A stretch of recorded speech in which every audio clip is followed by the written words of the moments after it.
Comment se mesure le bruit? Il se mesure en décibels grâce à un appareil appelé un sonomètre. L'échelle part de 0 pour arriver à 200. Par exemple, le tic-tac d'une horloge est de 30 décibels, un bébé qui pleure est de 80 décibels, un avion au décollage est de 120 décibels, quant à une fusée au décollage, ça sera 180 décibels.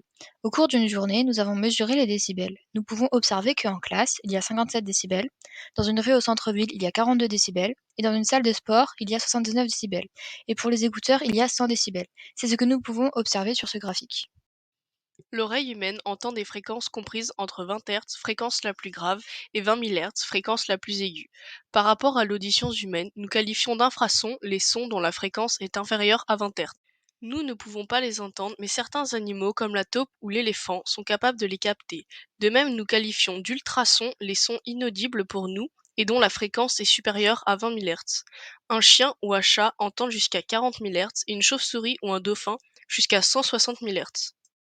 Pour se protéger du bruit, il est possible d'utiliser des casques anti-bruit, il existe des casques adaptés aux enfants, des bouchons d'oreille à usage unique ou réutilisable. Il existe des accessoires de protection spécifiques pour certains types d'activités, comme la musique, le jardinage, le travail, la natation et le voyage en avion.